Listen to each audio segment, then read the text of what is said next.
Bien, mesdames, messieurs, chers étudiants, on craignait que vous soyez peu nombreux. Monsieur le Président, il y a 800 places assises dans cet amphithéâtre. C'est dire que votre présence rencontre un écho tout à fait exceptionnel. Certains des participants n'étaient pas encore étudiants quand nous vous avons reçus déjà il y a quelques années, je me rappelle au même endroit. C'était pour les 40 ans de Dauphine en 2008. Nous avions organisé un débat entre vous-même et Daniel Cohn-Bendit, puisqu'au fond, 40 ans plus tôt, vous n'étiez pas dans la même posture les uns et les autres. Et ce débat avait été tout à fait passionnant. Je me souviens, si je peux évoquer ce souvenir, que vous étiez quand même d'accord sur beaucoup de choses, mais que la discussion s'était animée à la fin lorsque le sujet était venu sur les éoliennes. Et vous aviez alors reproché à Daniel Cohn-Bendit d'être soutenu par le lobby des éoliennes, et ça l'avait un petit peu fait réagir. C'est le souvenir que j'ai gardé de ce débat. Bien, Monsieur le Président, c'est un grand honneur pour notre établissement de vous accueillir, une grande joie, une grande fierté. Je vous remercie infiniment d'avoir accepté de venir ici faire part des propositions sur lesquelles vous publiez un ouvrage. Vous voyez que votre audience est tout à fait considérable dans les générations les plus jeunes. Je vais m'effacer parce que ce débat est organisé par une association étudiante qui s'appelle Dauphine Discussion Débat, que les questions vous sont posées par les étudiants, et donc j'aurai simplement le plaisir d'assister à la discussion sans autre privilège. Donc merci encore de votre venue.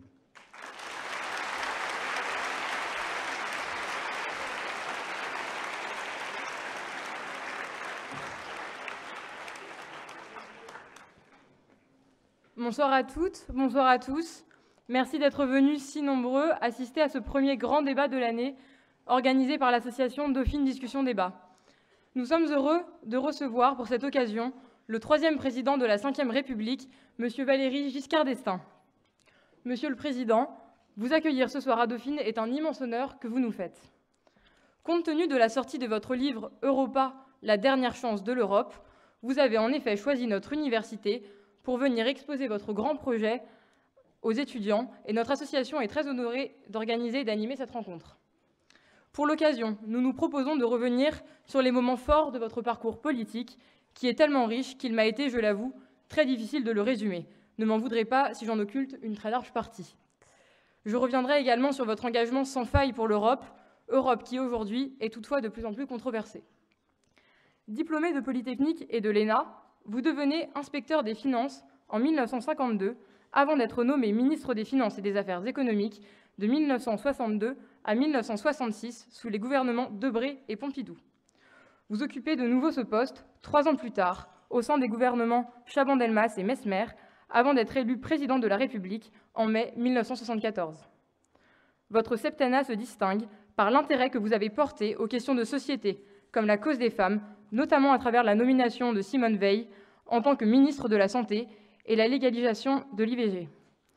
Les grandes réformes, telles que l'abaissement de l'âge de la majorité à 18 ans, l'instauration du collège unique, la réforme du Conseil constitutionnel, sont également de votre initiative.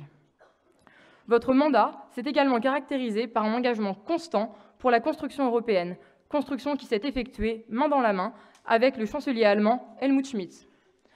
Cette amitié avec Helmut Schmidt et cet attachement pour l'Europe vous ramènent aujourd'hui, ici, Porte Dauphine. En effet, la plaque commémorative, située près de la bouche de métro, indique le lieu où vous avez rencontré Helmut Schmidt lors des réunions du Comité d'action pour les États-Unis d'Europe, créé en 1955 par Jean Monnet. Le chancelier allemand et vous-même, Monsieur le Président, étiez en accord sur les politiques à mener pour l'Europe. Vous avez, entre autres, instauré les Conseils européens dès la première année de vos mandats respectifs en 1974. Vous êtes également tous deux à l'origine du système monétaire européen qui a annoncé et permis la création de l'euro, mais aussi de la Banque centrale européenne. L'élection au suffrage universel direct des députés au Parlement européen est également l'un de vos faits d'armes, dont la première présidente n'est autre que Simone Veil. Vous êtes à l'origine du traité de Maastricht ainsi que la Convention européenne de 2003, tournant historique pour l'Europe. Cependant, le non au référendum en 2005 a ouvert, selon vous, une période de désarroi qui se prolonge jusqu'à aujourd'hui. Dans le même temps, la hausse de l'euroscepticisme et de l'abstention est révélatrice d'une importante remise en question de la direction prise par l'Union européenne et de son bien-fondé par les Européens eux-mêmes. Les jeunes sont d'ailleurs les plus sceptiques, et nombre d'entre eux disent ne pas se sentir citoyens européens et ne connaissent pas les droits qui sont les leurs en tant que citoyens de l'Union européenne. D'ailleurs, selon un récent sondage, seulement 45% des jeunes de 18 à 24 ans estiment que l'appartenance à l'Union européenne est une bonne chose. Seuls 20% se disent confiants quant à la poursuite de la construction européenne et seuls 19% considèrent l'Union européenne comme un atout face à la crise. De plus, peu sont ceux qui sont favorables au renforcement du pouvoir décisionnel de l'Union européenne, alors que selon Helmut Schmidt, pour sortir l'Europe de l'impasse, le processus d'intégration progressive doit reprendre. Plus généralement, lors des élections européennes de mai 2014, seuls 43% des citoyens de l'Union se rendent aux urnes, contre 62% en 1979. Cette désaffection croissante de l'opinion publique peut s'expliquer d'une part par le fait que les 2/3 des Européens estiment que leur voix ne compte pas dans l'Union européenne, et d'autre part par la perception d'un éloignement des institutions européennes. Toutefois, malgré la crise de confiance des citoyens européens dans les institutions européennes, malgré un taux de chômage qui excède les 12% en Europe et malgré une conjoncture économique morose, vous ne perdez pas espoir et votre conviction européenne ne s'en trouve pas entamée, bien au contraire. Vous considérez que l'intégration de l'Europe doit se poursuivre et qu'elle est même, je cite, vitale, si nous ne voulons pas disparaître de la scène internationale d'ici une vingtaine d'années, surplantés par la Chine et l'ensemble des pays émergents. Et ce sont justement nous, les jeunes, qui devons, selon vous, impulser le lancement d'une nouvelle phase pour l'Europe, plus créative, plus dynamique, afin d'aboutir à la mise en place de votre projet Europa. Ce projet, Monsieur le Président, quel est-il ?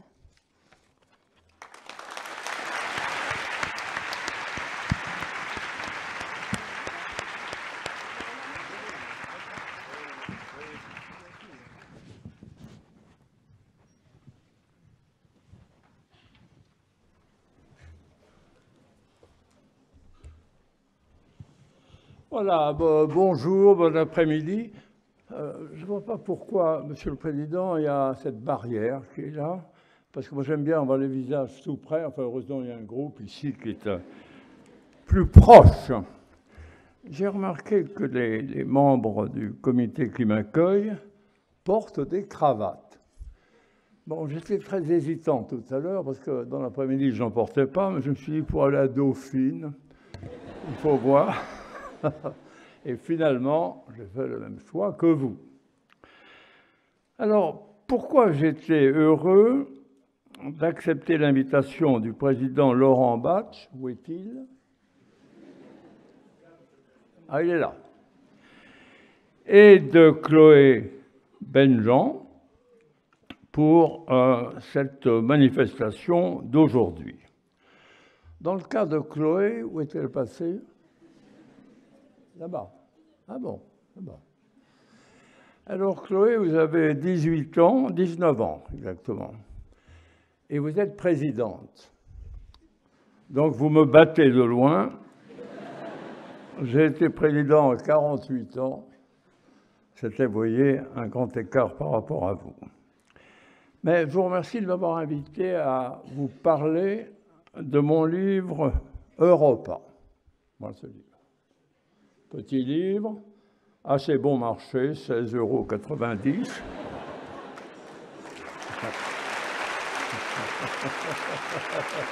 Oui.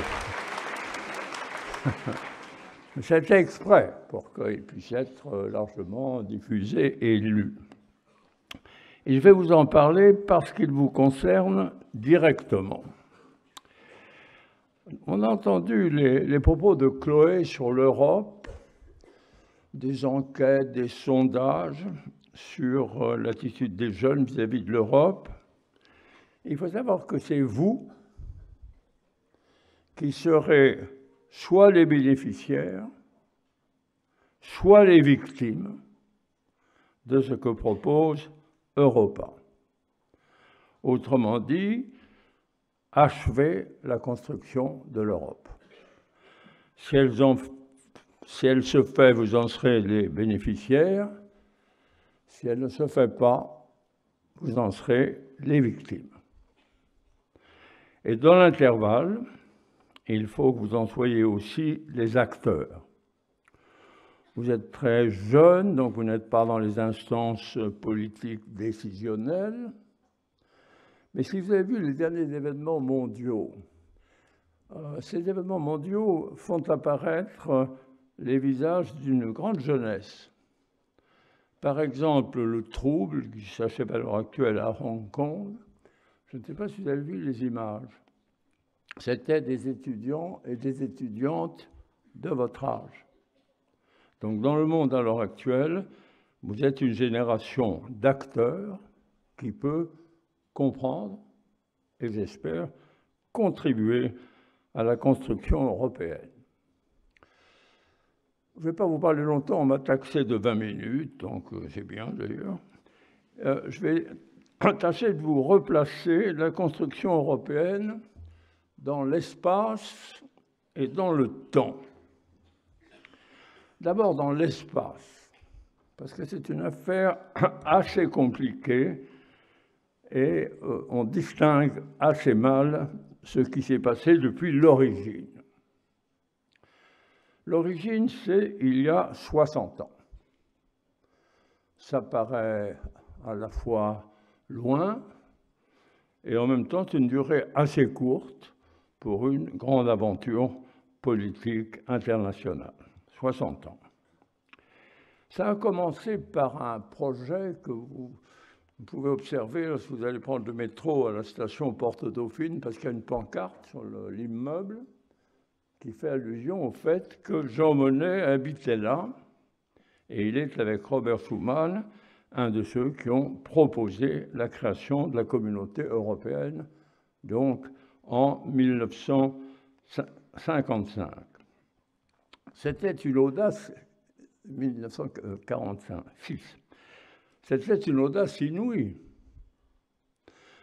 parce que jusqu'en 1945, il y avait la guerre, jusqu'au 8 mai 1945. Et donc, les Européens se tiraient dessus. Moi-même, qui étais dans un régiment de chars d'assaut dans l'armée franco-américaine, c'est une division française dans l'armée américaine, ma première activité consistait à tirer au canon sur les Allemands, leurs maisons, leur équipement, et ainsi de suite. Et 10 ans après, exactement 10 ans après, le 8 mai, Robert Schuman a proposé la mise en commun des ressources de charbon et d'acier entre les pays européens, parce qu'il a dit, pour faire la guerre, on a besoin d'avoir de l'acier. Pour avoir de l'acier, on a besoin d'avoir du charbon.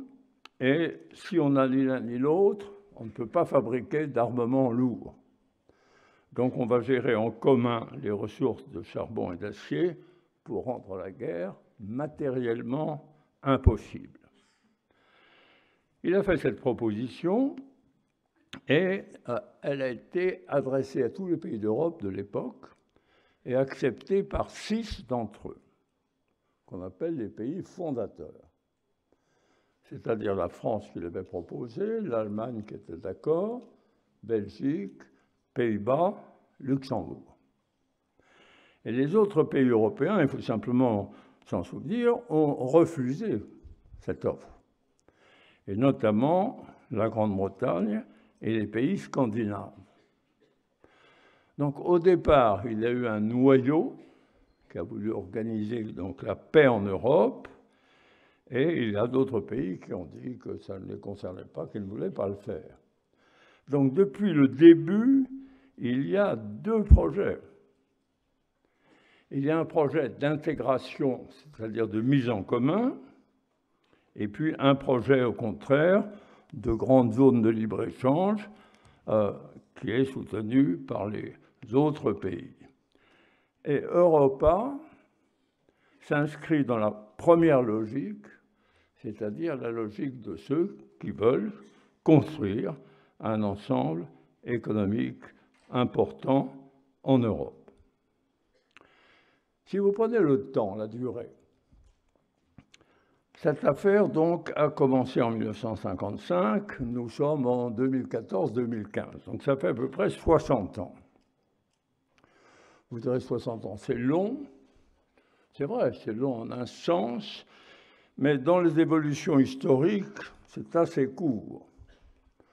Le temps que des générations successives s'adaptent à de nouvelles institutions, de nouveaux projets, c'est une durée relativement longue, et donc 60 ans, c'est relativement court. Mais dans ces 60 ans, vous avez 35 ans de réussite, 1955-1990, et 25 ans de confusion, 1990-2015. Et nous sommes, Chloé, à la fin de la période de confusion, en fait. Ce qui explique les réactions un peu négatives, un peu désabusées, auxquelles on a assisté, par exemple, lors des dernières élections européennes. Alors, pour bien comprendre, essayer de mettre de l'ordre dans tout ça, au début, les deux projets, c'est-à-dire le groupe de ceux qui voulaient l'intégration européenne et le groupe de ceux qui n'en voulaient pas, qui ne s'intéressaient qu'à la zone commerciale, ces deux groupes ont pu avancer ensemble. Parce que les premières mesures à prendre, qui étaient de démanteler les systèmes douaniers et la protection des frontières au point de vue économique, c'était commun aux deux projets. Donc dans la première phase, tout le monde a plus ou moins travaillé ensemble. Et vous êtes trop jeune pour vous en souvenir, mais c'était extravagant. Quand on allait en Allemagne, franchissait le Rhin, aux alentours de Strasbourg, il y avait des barrières de tous côtés, on contrôlait tous les véhicules, tous les produits, ainsi de suite. On ne pouvait pas acheter un produit dans un autre pays d'Europe sans avoir des formalités administratives extrêmement complexes, et on payait des droits de douane souvent très élevés. Donc on a nettoyé tout ça. Ça a pris à peu près une dizaine, une quinzaine d'années, parce qu'il a fallu tout enlever. Et actuellement, si vous prenez par exemple la liaison entre Paris et Bruxelles, vous avez un train toutes les demi-heures, dans les deux sens, dans chaque sens, toutes les demi-heures, qui met 1h20. Et si vous cherchez à voir ou à savoir, quand il passe la frontière, vous ne voyez rien. Il n'y a aucun signal, aucun bâtiment administratif, plus rien. Donc, il y a eu un travail considérable. Et les deux projets pouvaient avancer ensemble. Mais en 1990, il y a eu une avancée importante. 1990, dans la ligne de ce que nous avions préparé, comme l'a dit Chloé, avec le chancelier Helmut Schmidt, parce que c'est un moment où l'entente franco-allemande était très étroite. Nous nous téléphonions toutes les semaines. Il n'y a pas eu une seule déclaration sur un sujet quelconque dans laquelle il y a eu une différence entre l'Allemagne et la France. Et pourtant, les temps étaient assez troublés parce qu'il y avait eu l'invasion de l'Afghanistan par les Soviétiques, il y avait eu les menaces sur la Pologne, il y avait eu toutes sortes d'événements, mais il y avait une grande, étroite et amicale coopération entre l'Allemagne et la France. Et comme nous étions deux anciens ministres des Finances, nous pensions qu'il fallait donner à l'Europe une monnaie commune. Jusque-là, il y avait des monnaies nationales, et ces monnaies nationales étaient extraordinairement chahutées. Juste après la guerre, on a eu le système de l'étalon or, c'est-à-dire qu'en réalité, la monnaie mondiale, c'était le dollar. Et les monnaies européennes, c'était des monnaies de petite taille ou de taille moyenne qui flottaient à partir des années 70. Et elles flottaient dans des sens différents. Il y avait des monnaies qui montaient, comme le Deutschmark. Il y avait des monnaies qui baissaient, comme la lire italienne et comme le franc. Et c'était à peu près impossible d'avoir une intégration économique avec des monnaies qui flottaient. Parce que les prix, on ne peut pas les fixer, on ne peut pas faire de prévision à moyen terme, et donc il était nécessaire d'arriver à une monnaie commune. Mais je ne sais pas si vous vous rendez compte de l'effort que ça représentait. Cette monnaie commune, elle allait être adoptée par environ 300 millions de personnes. Ces 300 millions de personnes avaient l'habitude d'utiliser des monnaies nationales. Ils avaient dans leurs poches, dans des tiroirs, dans des cachettes, les monnaies nationales. Ces monnaies nationales flottaient les unes vers le haut. Les gens disent ça monte, je n'ai pas envie de la changer. Les autres vers le bas acceptaient au contraire le changement. Et donc il a fallu beaucoup travailler pour créer la monnaie unique. Ceux qui ont fait les plus grands sacrifices, ce n'est pas nous. Ce sont les Allemands. Parce que les Allemands avaient une monnaie depuis la fin de la guerre, il y avait eu cette guerre épouvantable et de grandes destructions dans leur pays, une occupation internationale, et en particulier américaine, et cette occupation avait créé une monnaie, le Deutschmark. Et le Deutschmark était devenu la meilleure monnaie d'Europe. Et donc, pour les Allemands, il s'agissait d'échanger la meilleure monnaie d'Europe contre une monnaie nouvelle dont on ne savait pas quelle serait la solidité et quels seraient les cours. Donc, c'était une décision très forte et que l'opinion a ratifiée puisque tout le monde a accepté le changement de la monnaie décidé en 1990. Ce n'était pas applicable tout de suite parce qu'il y avait encore pas mal de travaux de préparation. Il fallait créer peu à peu la banque centrale, il fallait créer les instruments monétaires, les billets, etc. Donc c'était appliqué dans une période de 10 ans. Mais en 1991, on signe un traité qui définit l'emploi, l'usage, la gestion de la monnaie unique européenne. Et dans ce traité, il y a des dispositions pour dire que la Grande-Bretagne et le Danemark refusent d'accepter l'intégration monétaire. Donc à partir de ce moment-là, vous avez deux Europes. Vous avez l'Europe qui avance vers l'intégration, en gros les pays dits de la zone euro, et vous avez ceux qui ne veulent pas de l'intégration européenne, avec en particulier comme pays le plus important la Grande-Bretagne et les pays scandinaves, Danemark et Suède. Ça se passe en 1990, et tout à coup, il y a un coup de tonnerre, qui est la dislocation de l'Union soviétique à l'Est, et en même temps, la grande secousse qui permet la réunification des deux Allemagnes. L'Allemagne de l'Ouest savait qu'un jour, enfin espérait plus ou moins qu'un jour, elle serait réunie à l'Allemagne de l'Est, mais elle ne savait pas du tout quand.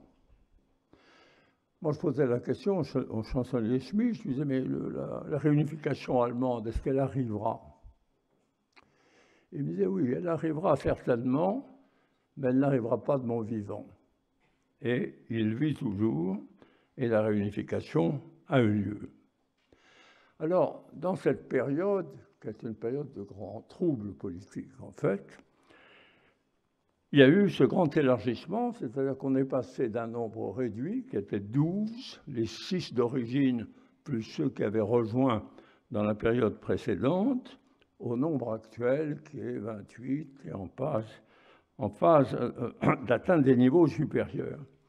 Et on l'a fait sans réforme institutionnelle, c'est-à-dire qu'on gère les 28 avec les institutions des 6, et sans projet politique, comme on l'a bien vu lors des dernières élections. Il n'y a pas de projet politique. Alors, gérer 6 pays, c'est difficile, mais c'est faisable. Gérer 28 pays avec les institutions de 6, c'est impossible. Toutes les réunions sont des réunions des 28.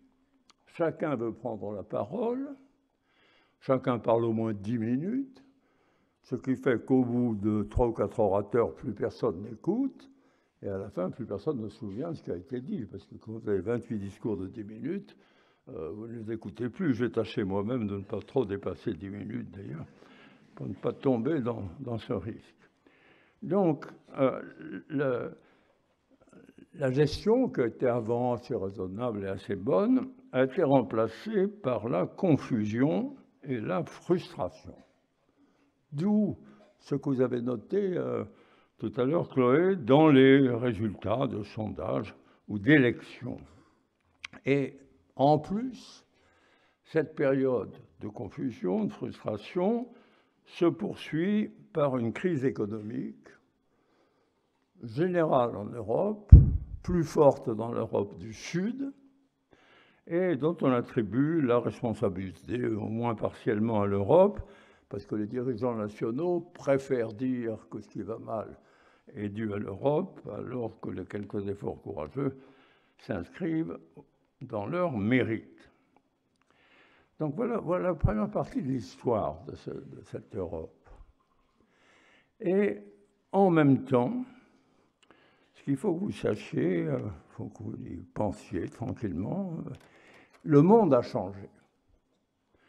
C'est pourquoi c'est assez difficile de bien comprendre ce qu'on a fait en 1955 dans un certain monde et ce qu'il faut faire en 2015 dans un autre monde. Parce que le monde a changé. Au début, à la fin de la guerre, le monde était encore plus ou moins dominé par les grandes puissances occidentales, c'est-à-dire États-Unis d'Amérique d'un côté, et puis en Europe, France, Allemagne, Grande-Bretagne. Et donc on pensait que ce qui était important, c'était d'organiser les rapports entre eux. Et comme le projet européen permettait d'établir la paix entre ces États, au fond, tout le monde était satisfait. Et les sondages, la technique était peut-être pas encore très perfectionnée, mais les sondages de l'époque donnaient un très grand soutien de l'opinion publique, 70%, 80%, etc., parce que c'était la paix, et donc c'était l'espérance, la conviction de ne pas voir revenir les désastres de la guerre. Donc c'est un système qui avait atteint ses objectifs. Mais depuis les alentours de 1980, le monde change. D'abord, il y a l'apparition des grands pays émergents. Ces pays existaient, mais étaient dans un état de développement beaucoup plus faible. Je suis allé moi-même en Chine, par exemple, en 1980. À Shanghai, il y a une grande avenue qui s'appelle le Bund, qui est bordée par une rivière. C'est un endroit célèbre. Quand on se promenait sur cette promenade, il y a un fleuve, et bien de l'autre côté, c'était la campagne, avec des paysans qui travaillaient, avec des chapeaux de paille et des animaux qui tiraient les charrues.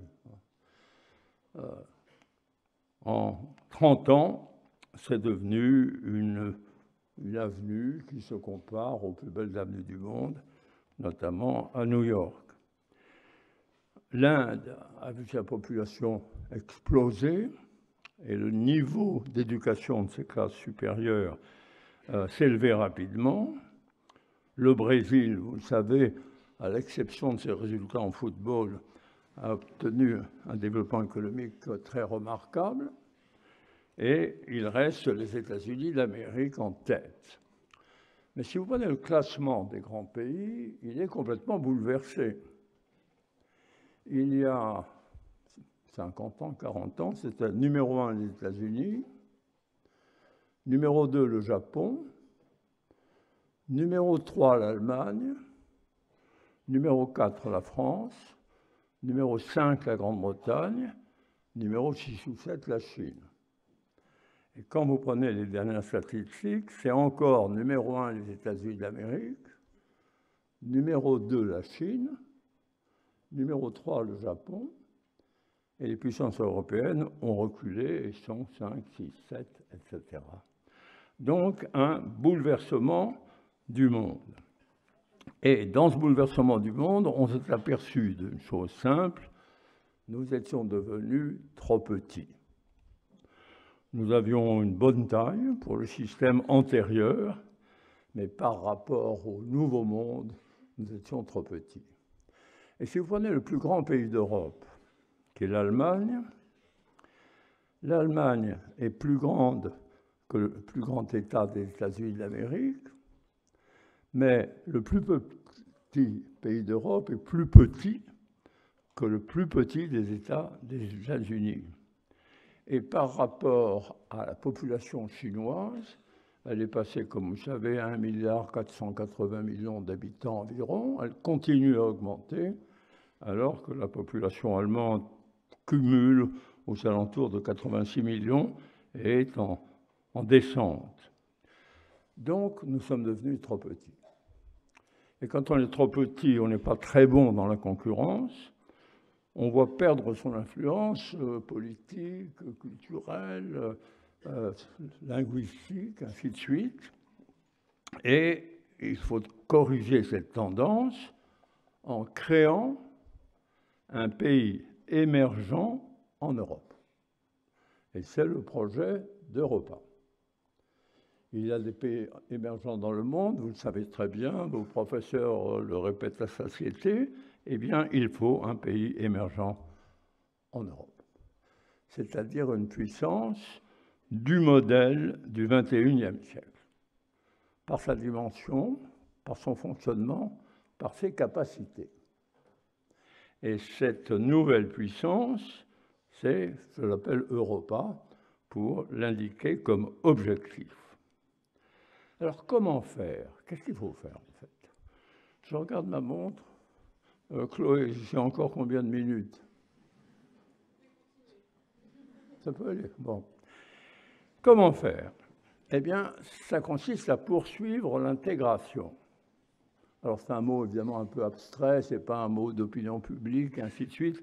Mais vous, qui êtes des étudiants, vous voyez bien ce que ça veut dire. On a commencé l'intégration monétaire. On a la même monnaie. Il faut la poursuivre par une intégration budgétaire, fiscale, intégration de l'endettement, avec un trésor public commun et une solidarité financière. Qu'est-ce que ça veut dire? Ça veut dire que les gens qui vivront et travailleront dans cette zone, dans Europa, paieront les mêmes impôts, où qu'ils soient, seront soumis à les mêmes tensions budgétaires, partageront l'endettement, et donc les bons qui seront émis seront des bons du Trésor européen et non pas des bons nationaux. Et enfin, une solidarité financière entre les États, c'est une question un petit peu compliquée dans laquelle je ne vais pas entrer puisque mes propos seraient trop longs. Mais il faut savoir que dans tous les grands pays, comme les États-Unis d'un côté et la Chine de l'autre, les régions riches soutiennent les régions pauvres par des mécanismes variables. En Allemagne, c'est par des transferts. Par exemple, la Bavière et le Wurtemberg payent pour les autres États. Et en Chine, par des systèmes de compensation qui existent sur le plan national. Donc, comme en Europe, il y a et il y aura des pays plus riches et des pays moins riches, il faut établir aussi une solidarité financière. Alors, on aboutira à quoi? À avoir un espace économique unifié et libre. C'est-à-dire débarrasser tout de même d'un énorme fardeau bureaucratique et paperassier qui pèse à l'heure actuelle sur l'activité de nos entreprises ou de nos citoyens. Ça sera un espace unique, c'est-à-dire si vous habitez Milan, Bruxelles, Lyon, Barcelone, paierez les mêmes impôts. Libre, on peut travailler, aller d'un endroit à l'autre sans contrainte, circuler naturellement, librement. Donc au lieu d'avoir une vision qui est actuellement une vision étroite, en fait, restreinte par les anciennes frontières, On aura une vision beaucoup plus large et à l'échelle du XXIe siècle. Parce que cet ensemble regroupé, ça fait à peu près 300 millions d'habitants, ça fait un PIB presque égal à celui des États-Unis d'Amérique, 2 fois plus fort que celui de la Chine. Et donc, c'est un ensemble économique qui, au lieu d'être un petit ensemble, devient une des grandes puissances économiques contemporaines. Comment sera-t-il organisé? Je vais terminer par là. Il y a des débats éternels sur la question fédérale. Ça n'est pas un État fédéral.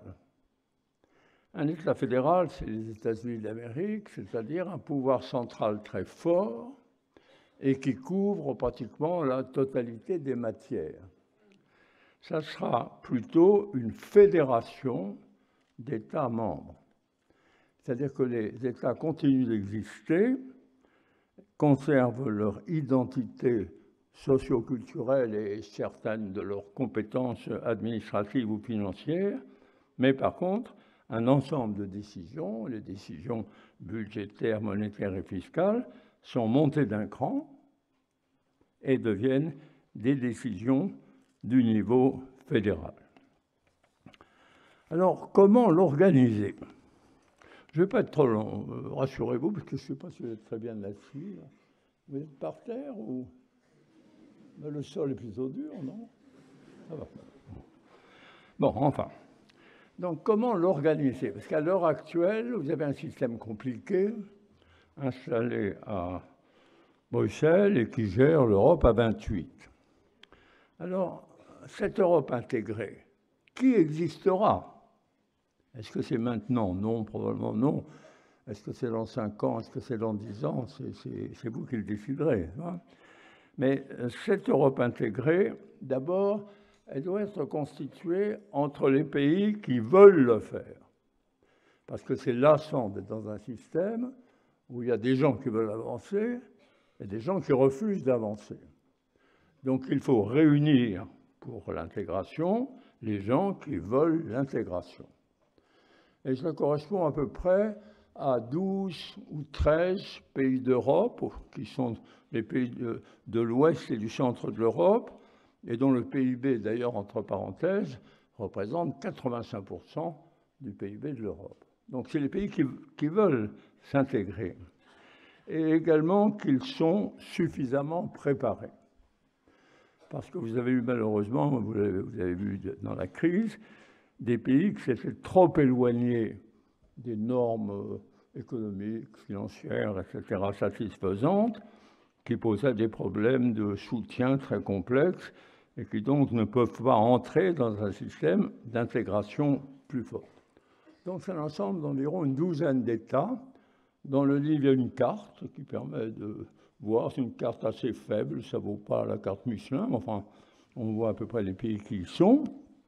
Et c'est une douzaine de pays, je répète, représentant 85% en fait du PIB de l'Europe. Comment peut-on le faire? Alors, pour le faire, je ne recommanderais pas la négociation d'un nouveau traité. On a négocié indéfiniment des traités depuis 1990, puisqu'il y a eu le traité d'Amsterdam, il y a eu le traité de Nice, il y a eu le traité de Lisbonne, etc. Pas de nouveaux traités, les traités n'ont pas fait avancer suffisamment l'idée de l'intégration européenne. C'est un engagement solennel des gouvernements, réunis entre eux et ratifiés par les parlements. Si en effet les gouvernements sont d'accord, c'est l'essentiel. Ça n'est pas la peine d'entrer dans une phase ardue de rédaction juridique complexe des différentes hypothèses. Il s'agit d'avancer dans la voie de l'intégration. Si on dit par exemple qu'il faut arriver à une fiscalité commune, ce n'est pas la peine de faire un traité. Il faut dire nous voulons arriver à une fiscalité commune et on met en place un système, je répondrai à des questions s'il y en avait, pour aboutir à un tel résultat. Il faut une instance gouvernementale qui ressemble à une instance gouvernementale. Moi, je propose ce qu'on appelle un directoire. D'abord, c'est un mot français, et latin d'ailleurs, c'est-à-dire un directoire à réunion régulière, qui se réunit par exemple tous les mois. La régularité des rencontres crée déjà l'approche d'une politique commune. Et ce directoire désignerait en son sein un pouvoir exécutif, c'est-à-dire probablement 3 ou 4 membres qui seraient chargés de suivre plus directement les affaires. Et pas d'administration intermédiaire entre les administrations nationales et l'administration d'Europa. Le système qu'on a vu avec Bruxelles, c'est qu'on a créé un niveau administratif considérable, assez considérable, entre l'administration nationale et l'administration européenne. D'où de grandes complications, d'où une grande diversité d'initiatives, de réglementations. Là, il faut faire en sorte que ce soit les administrations nationales qui se européanisent. C'est-à-dire que les niveaux élevés de l'administration commencent à connaître les administrations voisines, travaillent ensemble et proposent ensemble des solutions. Par exemple, en matière fiscale, prenez l'impôt sur le revenu, prenez l'impôt sur les sociétés, il faut que ce soit les directeurs des impôts, français, allemands, italiens et autres, qui se réunissent, qui travaillent et qui finissent par élaborer un projet que l'on puisse retenir.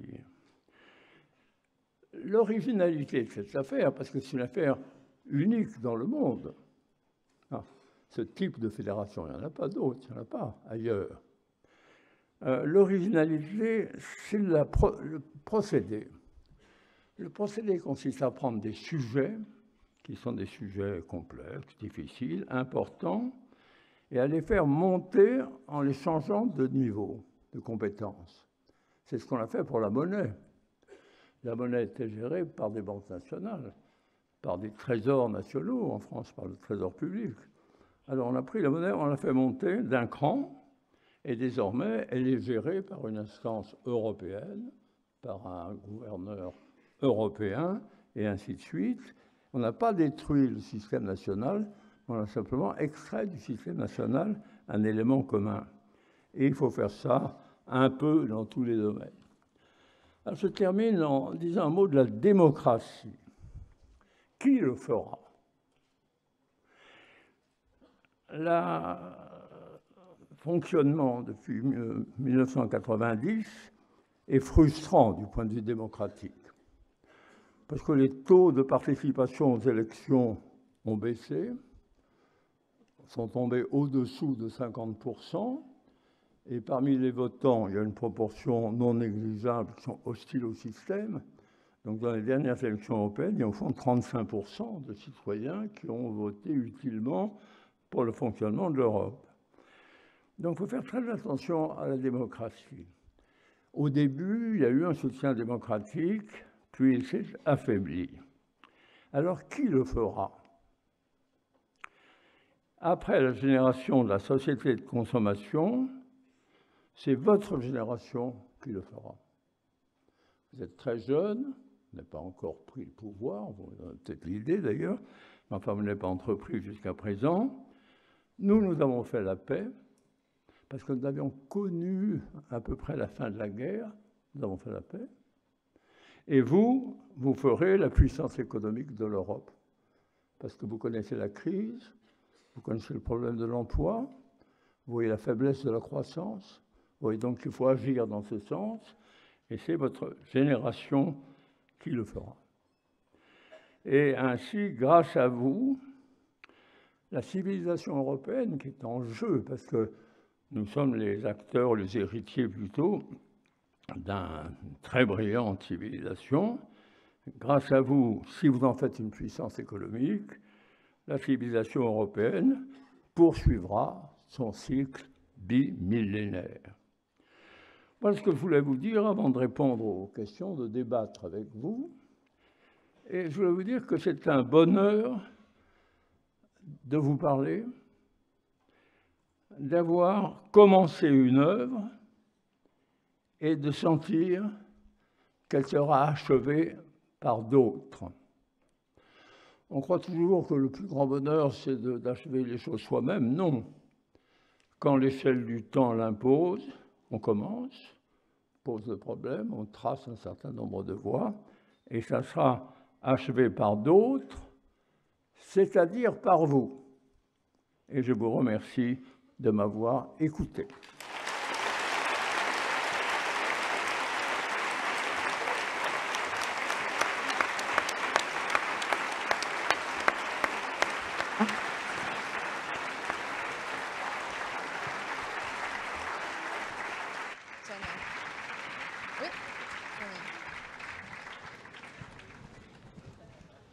Bonsoir, Monsieur le Président. Merci de nous avoir exposé votre projet. Donc, nous avons lu votre livre et nous allons vous poser des questions pour éclaircir certains points, approfondir d'autres. Donc, je ne vais pas vous asséner de chiffres parce que j'ai compris que les sondages, vous n'aimez pas trop ça, mais parfois, ça ne fait pas trop de mal de le rappeler. Donc, selon l'Eurobaromètre de 2013, qui est un suivi de l'opinion réalisé par la Commission européenne, seuls 31% des Européens déclarent avoir confiance en l'Union européenne et 26% dans le Parlement. Au niveau national, un sondage CSA datant de mai 2014 montre que 78% des Français estiment que les institutions sont trop éloignées des préoccupations quotidiennes, tandis que 74% ont le sentiment de mal connaître les institutions et leur fonctionnement. Donc, face à de tels chiffres, on ne peut que constater une méconnaissance et un certain désamour pour l'Europe. Donc, votre projet, vous l'avez expliqué, consiste en la création de nouvelles institutions pour Europa. Ceci n'est-il pas l'ajout d'une nouvelle couche d'un millefeuille administratif qu'est l'Europe, et comme vous l'avez clairement souligné, qui connaît des rigidités et des complexités qu'on ne peut nier aujourd'hui. Et qui plus est, votre projet n'obscurcit-il pas encore plus les institutions qui sont déjà existantes? Non, si vous voulez, les institutions qui existent, elles existent. Et elles gèrent plus ou moins bien, mais enfin elles gèrent le traité international, le grand espace, c'est-à-dire les problèmes commerciaux, le problème de commerce international. Il y a actuellement une grande négociation, comme vous savez, avec les États-Unis d'Amérique. Il y en a eu ou il y en aura avec la Russie, c'est un peu compliqué à l'heure actuelle. Enfin, bon, elle continue son travail, elle le fait. Mais elle n'a pas le soutien de l'opinion publique, elle n'a pas le contact, elle est elle-même enfermée dans un système très lourd, bureaucratique, et ça ne peut pas changer, en fait. Donc, il faut la laisser, elle a son travail, sa tâche, et elle poursuit sa tâche. Et je souhaite que l'Angleterre continue d'en faire partie, parce qu'il n'y a aucune raison pour l'Angleterre de sortir de ce système dès lors que ce n'est pas un système d'intégration. Alors, on pourrait débattre, c'est assez curieux. Les Anglais, en réalité, les Anglais voudraient rester, ils ne le disent pas, mais c'est quand même leur opinion, voudraient rester. Les Européens voudraient plutôt qu'ils restent, mais il n'y a aucune négociation en cours. Eux-mêmes, les Britanniques n'ont pas dit ce qu'ils demandaient, et les Européens n'ont pas dit qu'ils étaient prêts à accepter. Mais ça, c'est l'Europe à 28, et donc, dans ce domaine, les choses vont se poursuivre, et on ne changera pas le système. Mais c'est un système qui sera, je veux dire, enfin, de plus en plus ignoré par l'opinion publique, parce que c'est un système qui n'est pas médiatique, il n'y a pas d'événements, c'est bureaucratique, compliqué, ça. Tandis que si on fait Europa, on entre dans le système de pouvoir, c'est-à-dire qu'on fait des choses nouvelles. Si vous annoncez aux Français, mais aux Allemands, aux Portugais, etc., qu'ils vont tous payer les mêmes impôts, vous créez un événement. Un événement. Et on dira, bon, mais est-ce que c'est possible? Comment va-t-on faire? Etc. Donc vous entrez dans une phase où il y a une dialectique démocratique, en quelque sorte. D'autre part, vous avez le Parlement européen. Bon, on l'a élu, taux de participation au-dessous de 50%, à l'intérieur des votants, 15 à 20% d'anti-européens, donc ce n'était pas une élection triomphale. Hein. Mais dès lors que l'élection a eu lieu, on ne s'en occupe plus beaucoup. Si vous suivez l'activité quotidienne à l'heure actuelle, bon, vous n'avez pas vu dans les drames du Moyen-Orient, dans la question d'Ukraine, vous n'avez pas vu une intervention claire des institutions européennes.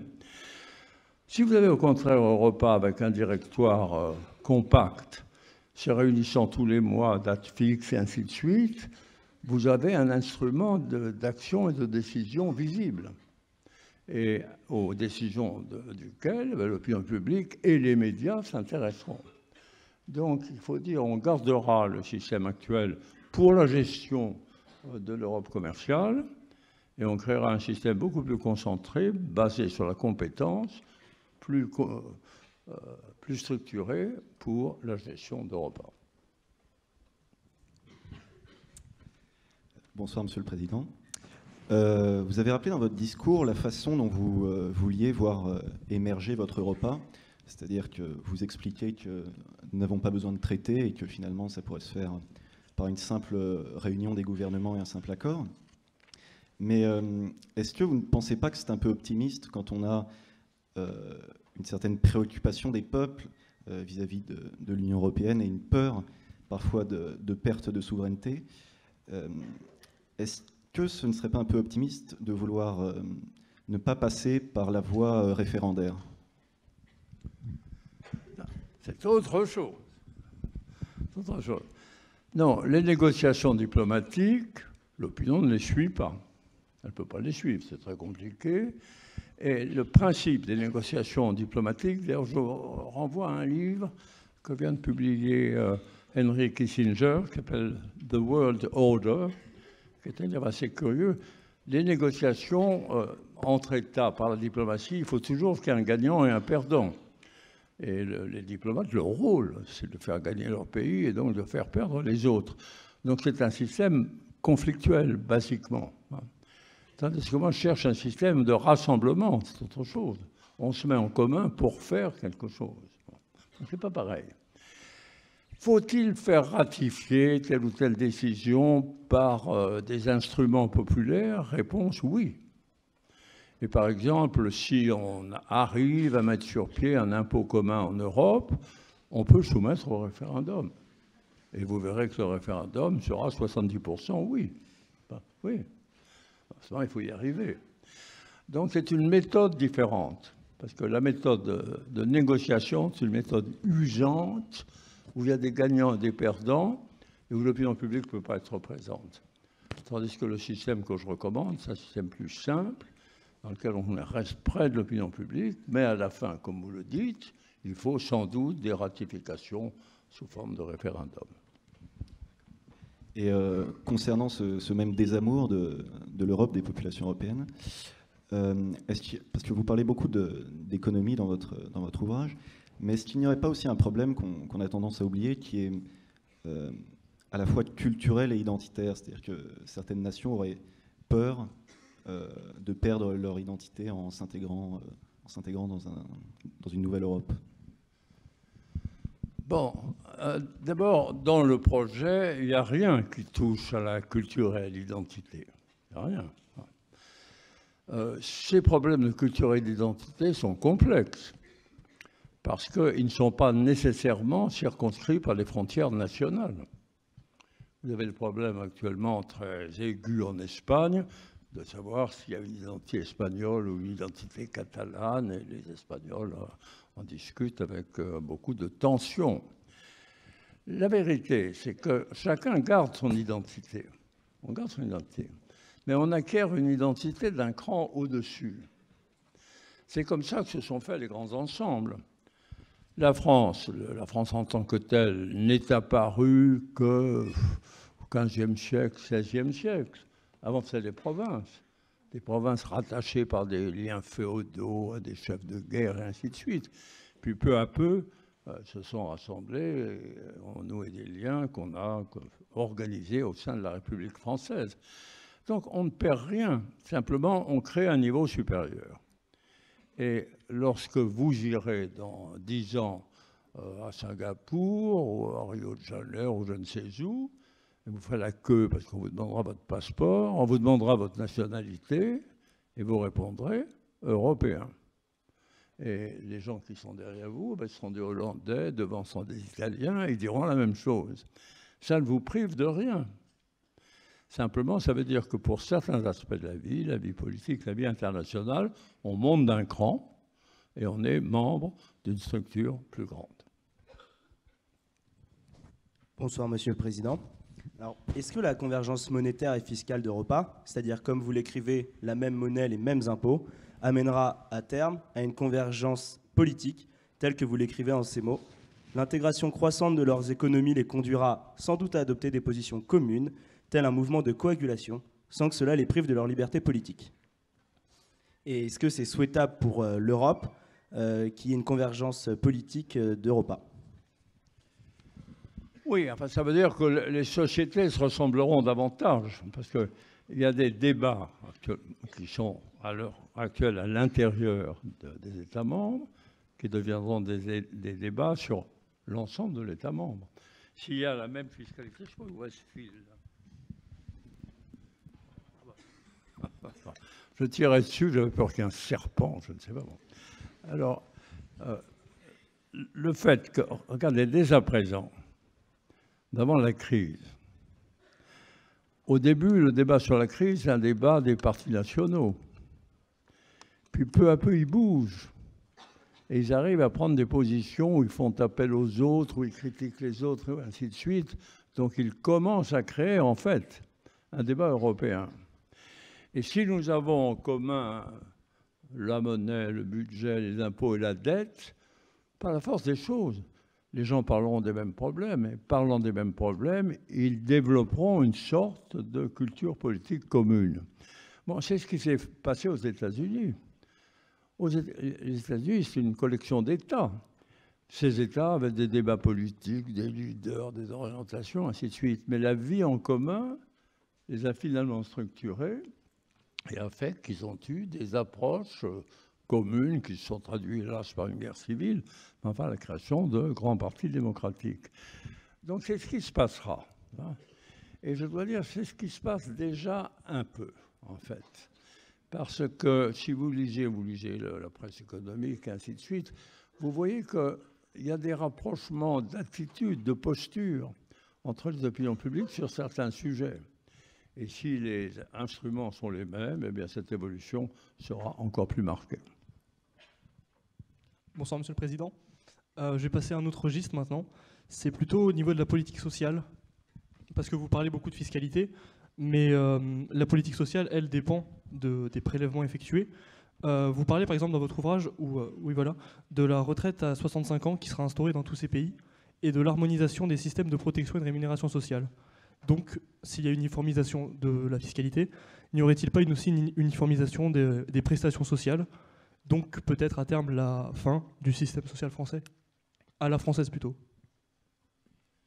Alors, vous touchez à un problème qui est sensible et qui est difficile, parce qu'il ne faut pas rigidifier trop le système. Les systèmes sociaux résultent de culture ou d'évolution, d'abord quelquefois négociées, en fait, accompagnées dans l'évolution, dans la population, et qui ne sont pas typiquement politiques comme l'est la fiscalité ou la dette.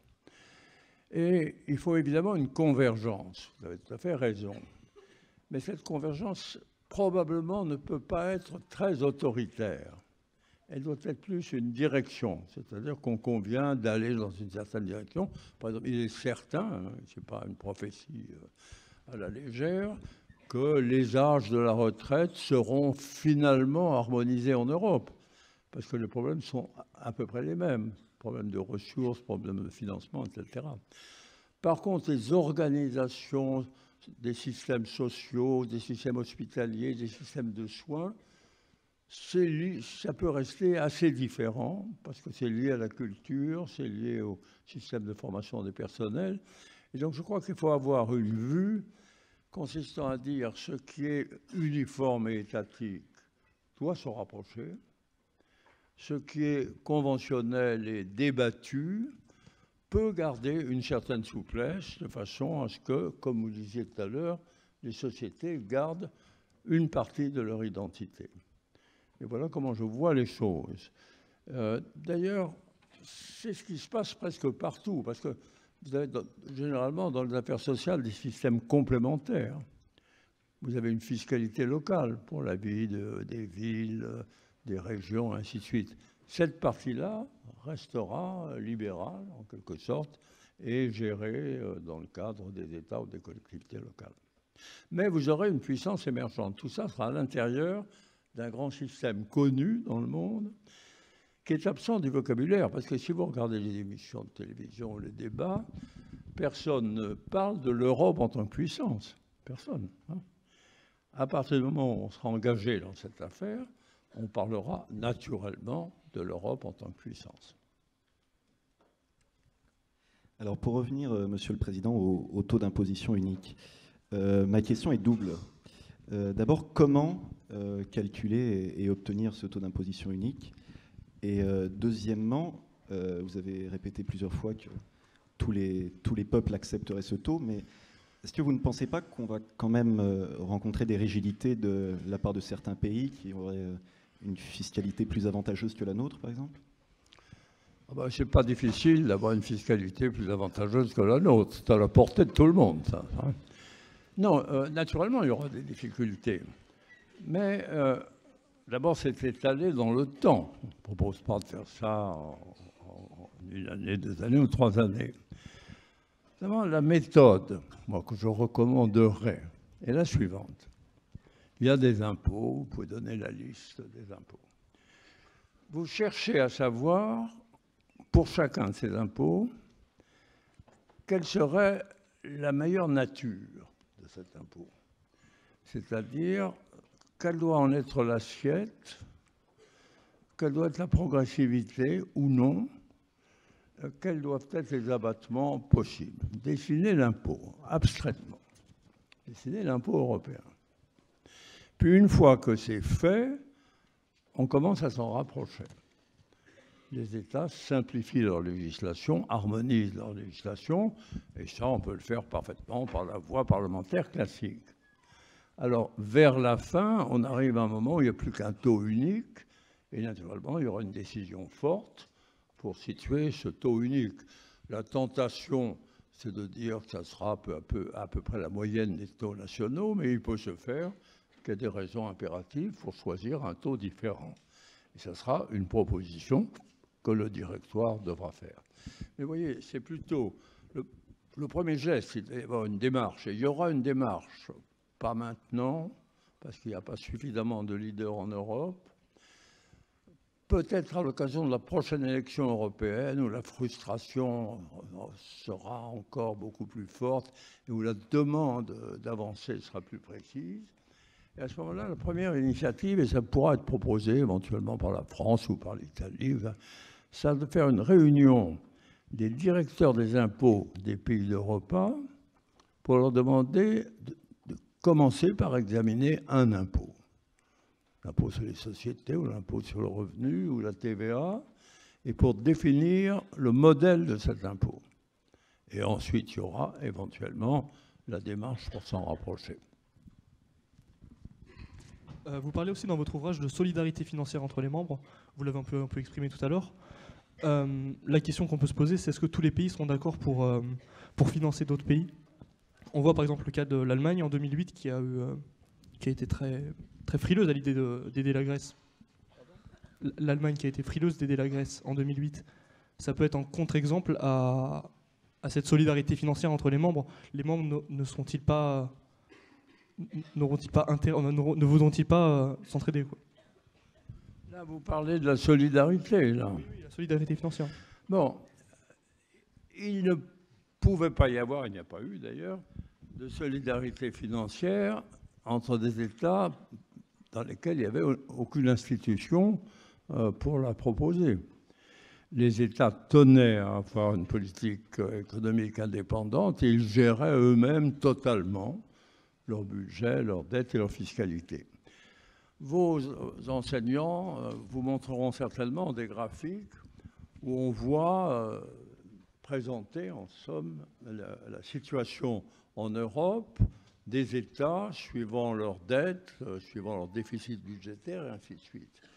Vous verrez qu'il y a un groupe d'États qui est à l'intérieur d'un cercle assez petit, en fait. Puis il y a des États complètement extérieurs. Celui qui était le plus éloigné, c'était la Grèce.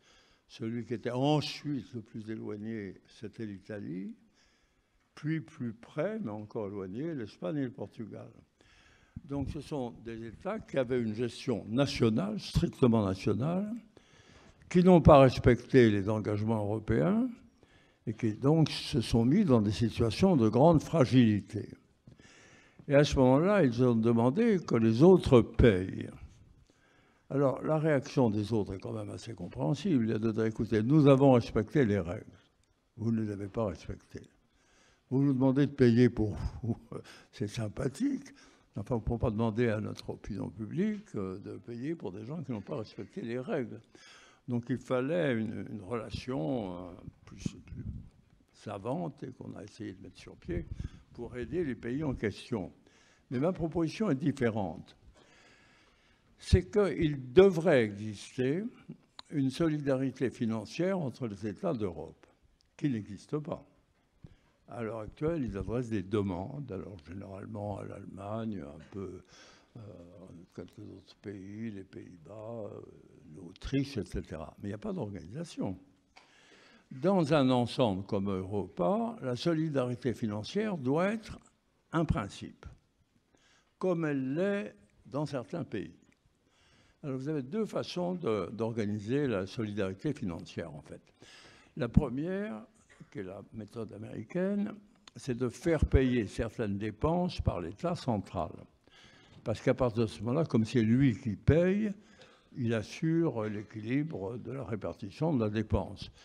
Notamment des dépenses d'éducation, de santé, etc., peuvent être gérées par l'État central. Ou vous avez une autre méthode qui est de laisser la liberté aux États, mais d'avoir un système de solidarité financière entre les riches et les pauvres.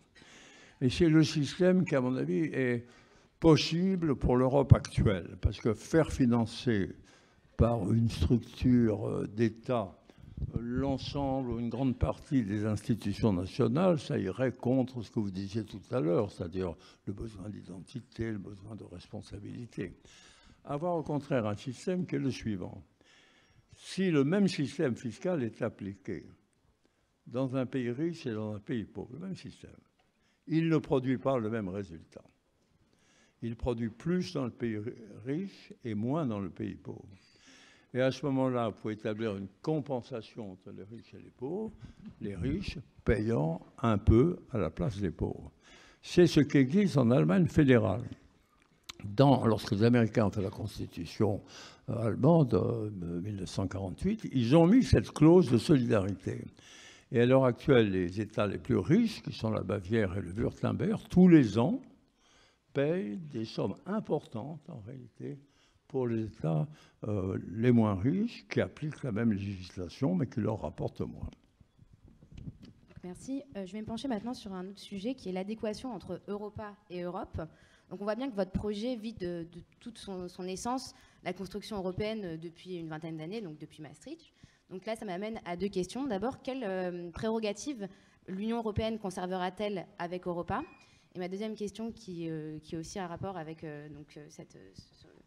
on va dire ce regroupement de pays, de ces 12 pays. Donc vous excluez donc tout ce qui est pays du Nord, pays de l'Est, et je pense notamment aux pays de l'Est qui auront peut-être la tentation de se tourner vers leurs voisins russes, et la Russie qui aujourd'hui est devenue une puissance régionale assez hégémonique, et je pense notamment aux pays baltes avec toutes les minorités russophones qu'il peut y avoir. Bon, alors on va un peu arrêter les questions, je crois, parce qu'au point de vue de l'horaire, il ne faudrait pas qu'on lasse notre auditoire. Alors, votre première question, c'est très simple. Les institutions européennes gardent les responsabilités que leur donnent les traités. C'est-à-dire, elles ont des compétences qui sont le commerce international, le respect de la concurrence et, bizarrement, les pêches maritimes. Parce que on ne peut pas distinguer dans les mers et les océans qui nous entourent. Continuent d'exercer leur attribution en améliorant leur gestion et en allégeant un peu leur structure. Alors, votre deuxième question, les pays qui sont en dehors, ils pourront, le moment venu, joindre Europa. Mais il faut qu'ils soient en situation économique comparable, je veux dire, et il faut qu'ils acceptent les règles de décision. On ne va pas entrer dans les détails, mais il faut des règles de décision simples dans la prise de décision. c'est-à-dire une majorité des États représentant la majorité de la population, pour qu'à la fois il y ait une majorité des États, mais qu'en même temps la population, le peuple, et ainsi de suite, ait son mot à dire. Quand un nouvel État voudra entrer dans le système, il devrait faire un référendum. Et un référendum avec une majorité, pas de 50%. Il faut mettre une majorité plus forte, 60, 66%, parce que c'est un engagement fort. Et vous avez un problème dans des pays dans lesquels les décisions financières ou fiscales sont soumises à des procédures un peu compliquées. Et vous avez un pays que nous mettons dans la liste Europa, mais qui est dans ce cas, par exemple, c'est l'Irlande. L'Irlande a toujours eu une fiscalité particulière, ainsi de suite, et elle n'accepte pas très bien les règles qu'on lui impose, en fait. Donc, ma réponse, c'est qu'il y aura de nouveaux entrants, mais ils devront être en condition d'accepter le système et un vote référendaire pour s'assurer que la population l'approuve. Ce n'est pas tellement les problèmes, les pays slaves, c'est plutôt les pays d'Europe centrale. Les pays d'Europe centrale sont, comme vous savez, partagés dans leurs sentiments européens. Un pays comme la République tchèque, un pays comme la Hongrie hésitent. Bon, il faut attendre qu'ils aient mûri et qu'ils aient le désir d'intégration. Parce qu'il faudra accepter que des États qui ont la volonté d'intégration. Prenez le cas, par exemple, des États-Unis.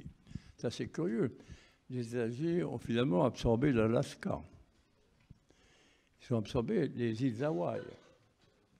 Ils n'ont pas absorbé Porto Rico, qui étaient des États qui avaient la même situation par rapport à eux. Donc ils ont fait une espèce de tri en fonction de la situation. Eh bien pour l'Europe, c'est pareil. On part d'un noyau central. Les pays peuvent être candidats, mais ils auront des conditions à remplir. Merci, Monsieur le Président. On va maintenant passer à quelques questions du public, comme veut la tradition. 2 micros vont circuler dans les allées et vous pouvez poser votre question au Président. Et essayez d'être court et concis, s'il vous plaît. Ouais, pas de questions à rallonge. Enfin, pas trop quand même. Merci. Bonjour, Monsieur le Président. Je m'appelle Alice, je suis en 2e année de JAD à Dauphine, d'économie-gestion. Et j'avais une question par rapport aux Allemands. La préface de votre livre a été écrite par votre ami Helmut Schmidt, dans laquelle il rappelle à quel point il tient à l'Europe fédérale, enfin à ce que vous appelez la fédération des États membres. Mais quelle est la position de l'Allemagne en général vis-à-vis d'une Europe plus intégrée? Et est-ce que le désenchantement actuel enfin en France en tout cas, vis-à-vis d'une idée européenne, n'est-il pas en train de gagner l'Allemagne? Vous nous avez expliqué que votre projet Europa reposerait sur le couple franco-allemand, mais les Allemands ne pourraient-ils pas craindre au final de perdre leur leadership actuel, en tout cas économique, au profit d'une harmonisation? Bon, il y a 2 questions, si je comprends bien, non? Oui, j'ai l'impression, oui. Non, la première question, l'attitude de l'Allemagne.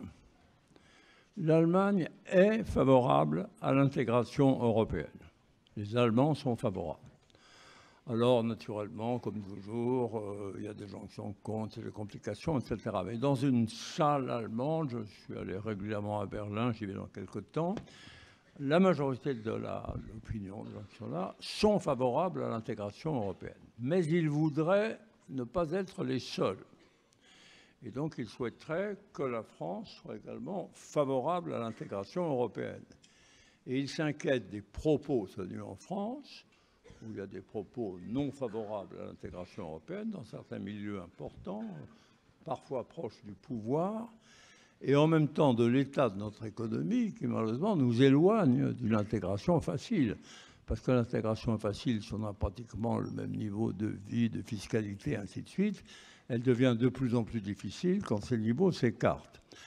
Donc, à l'heure actuelle, il y a, dans la relation franco-allemande, une interrogation, mais tout de même, le vocabulaire, enfin, pour les Allemands, le vocabulaire est très net, et pour les dirigeants français, il me semble qu'ils évoluent dans le sens d'un réalisme concernant l'effort à entreprendre en France pour maintenir ou développer un niveau économique qui permette une coopération équitable entre la France et l'Allemagne. Question suivante, s'il vous plaît. Bonjour, Monsieur le Président. Je suis administrateur des Jeunes Européens France, une association qui promeut l'Europe. On a fait la campagne pour les européennes pour inciter les gens à voter. Et j'aimerais revenir justement sur cette fracture qu'il y a avec les citoyens dont les questeurs déjà des DD ont un peu parlé. Moi, personnellement, on m'a traité de nazi pendant cette campagne. Enfin, voilà, donc ça a été très difficile pour nous. Il y a une vraie fracture et j'aurais voulu savoir, en fait, dans votre projet, quels sont les outils qui vont permettre aux citoyens d'adhérer au projet et d'aimer l'Europe. Vous parlez par exemple de votre directoire qui se réunit tous les mois et vous disiez que ça allait amener des médias et ça allait créer une osmose. Il y a déjà des plénières au Parlement européen, des plénières mensuelles. C'est pas pour autant que les médias y vont. Donc voilà, je voulais savoir quels sont les outils de votre projet qui vous permettront aux citoyens d'adhérer et d'aimer cette Europe. Merci.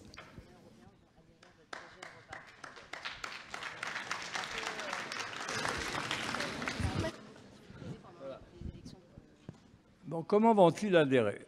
D'abord, d'une première manière, très efficace, c'est par vos applaudissements à la fin de cette conférence, qui marqueront l'adhésion, le soutien de l'auditoire.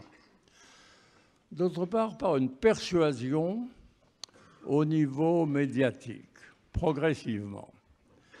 Je crois que, si vous voulez, les idées ont une vie. Il ne faut pas croire que les idées naissent un jour.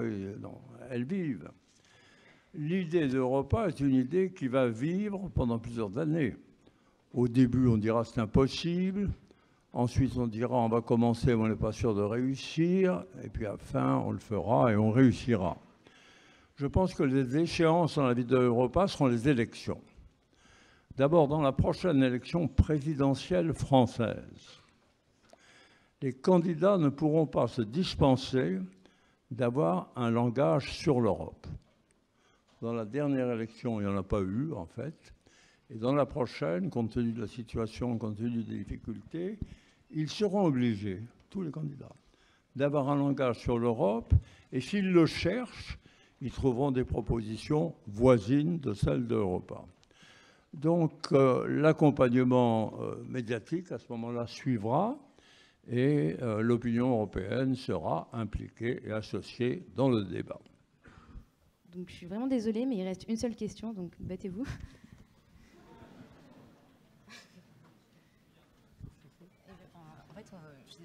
L'autre micro, peut-être, non?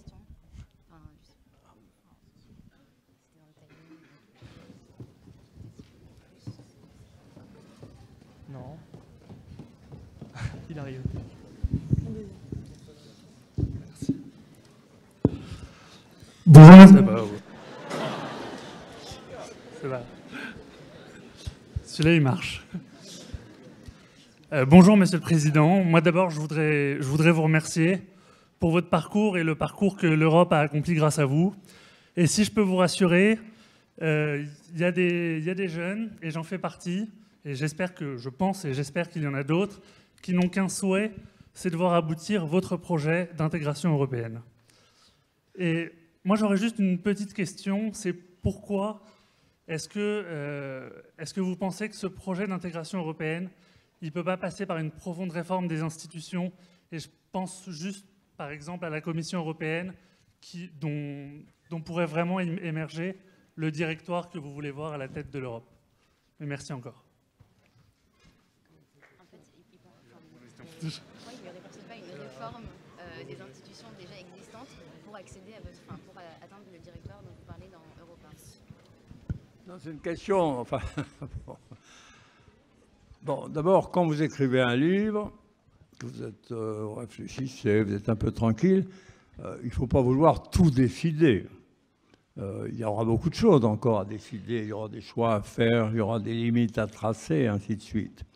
Donc j'ai cherché à voir pourquoi le système avait dérapé depuis 1990. C'est parce qu'il avait accepté dans son sein des pays qui n'étaient pas prêts, en fait, à participer au fonctionnement de l'Europe. Et donc, il faut renverser le système. Il faut que les pays qui veulent participer au fonctionnement de l'Europe se mettent eux-mêmes en état de le faire. Et à ce moment-là, en effet, il n'y a pas de préjugés à avoir. S'ils sont prêts à entrer dans le système d'Europa, il faudra les accepter. Mais il ne faut pas recommencer l'expérience que nous avons faite, c'est-à-dire une Europe déstabilisée par les pays qui ne peuvent pas suivre ou participer au mouvement. Et donc, c'est comme ça qu'on fera coïncider les deux choses. Voilà, vous aviez là, il y a un problème là d'horaire, non? Justement, là, c'est fini. Merci, Monsieur le Président, d'avoir accepté notre invitation. Et merci à tous d'être venus aussi nombreux.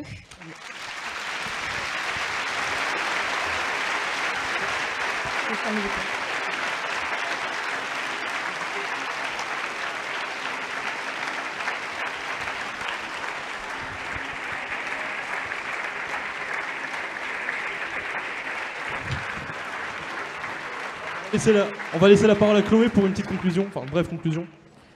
Voilà, donc je tenais à vous remercier pour l'attention dont vous avez fait preuve durant tout le long de la conférence. Vous étiez vraiment très nombreux, ça fait vraiment plaisir et c'était très impressionnant.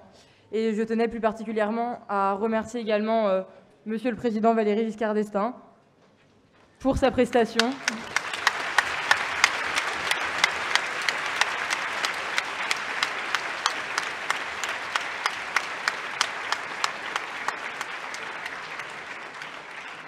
C'est vraiment un honneur pour notre association d'avoir pu vous recevoir.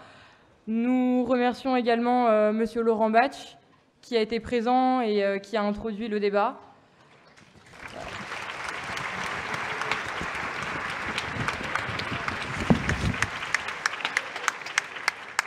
Le service de l'audio, sans qui nos débats ne seraient pas réalisables.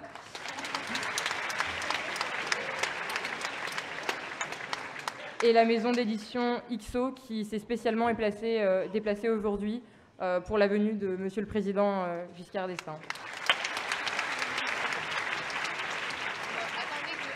Donc, pour ceux que Europa a intéressé, vous pourrez refeuilleter son livre également sur le site www.europa-vge.com. Et puis, que vive Europa et que vive l'Europe.